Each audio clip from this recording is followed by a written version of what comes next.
নমস্কার, বনির ডায়েরিতে আপনাদের সবাইকে স্বাগত।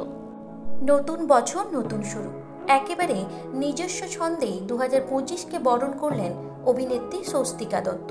সমাজ মাধ্যমে বর্ষবরণের একটি পোস্ট করেছেন তিনি, যার বাংলা তর্জমা করলে দাঁড়ায় নতুন বছর নতুন অনুভব, নতুন সম্ভাবনা, কিন্তু একই রয়েছে সব স্বপ্ন, নতুন শুরু। তবে কি নতুন বছর নতুন কাজের ইঙ্গিত দিলেন স্বস্তিকা? একটি জনপ্রিয় সংবাদপত্র এই প্রশ্ন রাখতেই অভিনেত্রীর সহাস্যে জবাব, না, কোনো নয়া প্রজেক্টের সঙ্গে বিন্দুমাত্র যোগ নেই এই পোস্টের। একজন অভিনেত্রী হিসেবে নতুন বছরের অর্থ আমার কাছে নতুন করে একটি গল্পের শুরু, নতুন সব চরিত্রদের আনাগোনা, নতুন স্বপ্নের উড়ান।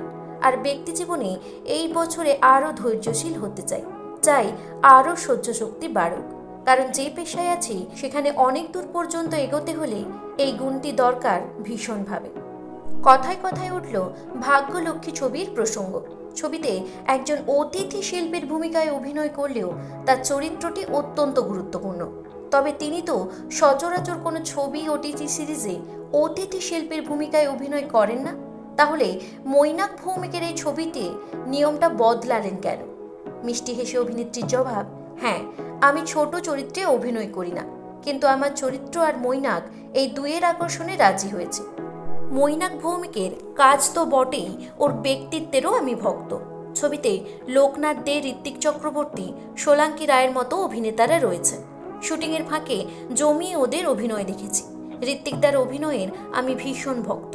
যদিও খুব কম দৃশ্য, তবু ওর সঙ্গে অভিনয় করাটা একটা প্রাপ্তি। নিজের অভিনয় দক্ষতা বেড়ে যায়।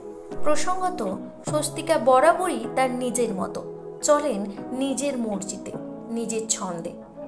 এই বিষয়ে আপনাদের কি মতামত তা অবশ্যই কমেন্ট করে জানাবেন। বিনোদন জগতের আরও নিত্য নতুন খবর পাওয়ার জন্য আমাদের চ্যানেলের সঙ্গে জুড়ে থাকুন। ধন্যবাদ।